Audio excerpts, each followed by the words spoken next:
Beyond Oasis, or as it's known outside of America, The Story of Thor, is an action-adventure game that was originally released on the Sega Genesis. The game was developed by Ancient, who are probably best known for making Streets of Rage 2. The best way to describe this game is that it's half beat-em-up and half dungeon crawler. The opening cutscene tells a fairly basic premise for the backstory. You play as Prince Ali, no, not that one, and you have traveled to a cave on an island in search of treasure and found a golden armlet. The spirit in the armlet tells a fairly typical story about how there were two armlets, one gold and one silver. The gold one was wielded by a good sorcerer, and the silver was used by an evil sorcerer to spread chaos. The spirit tells Ali that he is now the only person that can stop Silver Armlet, but only after finding the four spirits of the gold armlet. Like I said at the beginning, this game is pretty much half beat 'em up.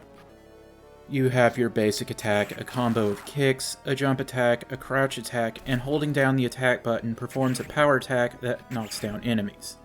There are also a few special moves you can perform as well. For the special attacks, I'm not sure if you're intended to press the attack button after the directional inputs, or if you're supposed to hold the attack button down and release the attack after the directional inputs. Both seem to work at times, but I found holding and releasing the attack button to be easier than timing the press of the attack button. The special attacks can only be done while wielding the dagger. The classic spin attack is done by doing a full rotation of directional inputs. The flip attack is done by pressing forward, back, and forward.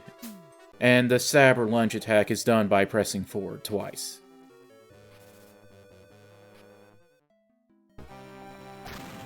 There are also 3 different weapon types you can equip: swords, crossbows, and bombs. You can toss the bombs or roll them and they explode. The crossbows shoot bolts, and the swords work like the dagger but have a larger swing arc. You can still do the combo kicks with these weapons if you press the attack button repeatedly, but there are no special attacks. Personally, I didn't find the bombs or crossbows useful in fighting enemies. The bombs were mostly used to press switches in hard-to-get places. Overall, the combat is fun. You can stun-lock enemies, but you can get comboed yourself if you're not careful.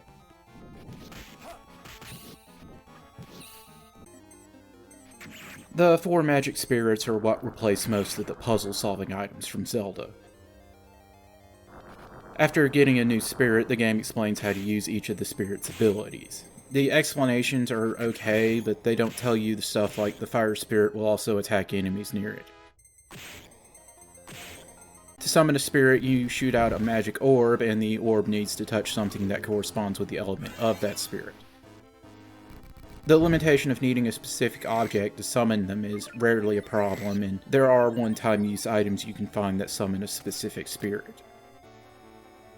When summoned, the spirits can drain your mana slowly, and using their abilities can cause your mana to deplete even faster. The interface is basic, but it gets the job done. The bar with the heart is your health bar, and the bar with the Eye of Osiris is the mana bar. When you smack an enemy, their health bar appears on the opposite side of the screen as the health and mana bars, and these bars swap sides based on Ali's position on the screen. The pause menu has your weapons, consumable items, player status, an overworld map, and saving.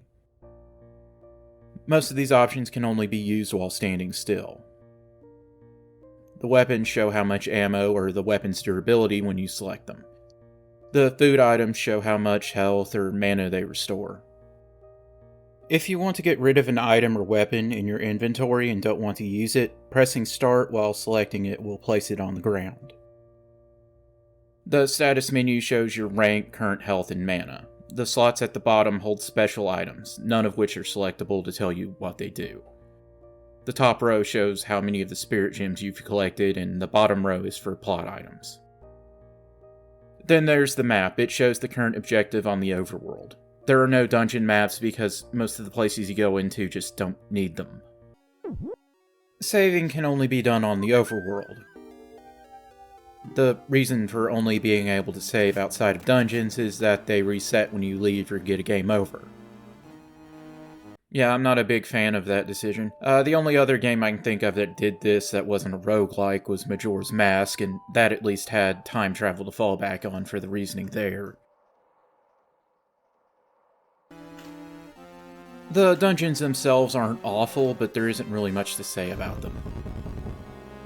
For the most part, they just feel like straight lines to the boss with the occasional side areas for extra items. The dungeons start getting puzzles and other obstacles in the back half of the game, but most of them are just hitting switches or lighting torches. This isn't really the kind of game that needs the puzzles and hidden rooms to add difficulty to it. There are the traditional locked doors and keys you need to find, but most of the problems in each dungeon is solved by defeating enemies. There is only one dungeon in the game that actually has you running around for the whole place solving a puzzle to open the door to the boss, and I found that out after clearing the place out, and there was no other way forward. Bosses, while not the most unique, are challenging and require some strategy to defeat them. There also isn't just one spirit to use fighting bosses, and there's usually some thought put into which one you bring into a boss fight. The worst boss fight for me was the one against the wizard, and that's mostly because the fight requires jumping on moving platforms, and getting knocked off sends you back to the outside of the boss arena. Yeah, there are two other boss fights I don't care for. The first boss of the game is basically Goma. Well, it's supposed to be a crab instead of a spider, but that's just a weird choice to have as the first boss. The other boss I don't care for is just a Geodude. I don't really have anything to say about it, other than you're just fighting a big Geodude. The sound for the game is decent. None of the music irritated me hearing it on loop like the first Zelda's dungeon music does, but if you asked me to hum anything from the game, I probably couldn't do it. The warning sounds for low health and mana aren't too annoying, but are distinct enough to notice.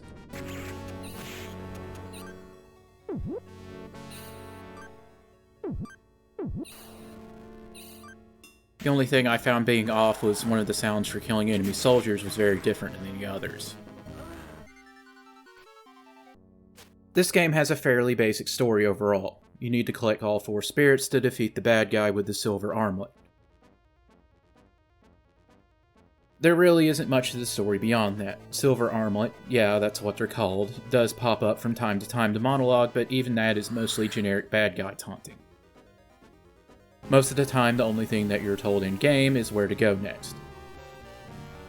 Out of the few plot items you collect, I think only one of them does something. The rest of them just fill up space in your status screen. There are also no side quests. Health upgrades drop from enemies randomly, and mana upgrades are tied to the spirit gems. There are some minigames hidden in the overworld, but you don't need the rewards from them to beat the game at all. While Beyond Oasis doesn't completely scratch the Zelda itch for me, it does do enough to make me want to recommend getting this game. The game is very linear with how you progress through it, but that never really bothered me too much.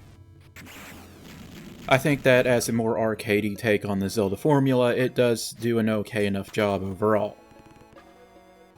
You can buy it on Steam for $1, and it recently got added to the Nintendo Switch Online service. If you already have whatever package allows for you to play Genesis games on there, try it out. And thanks for watching.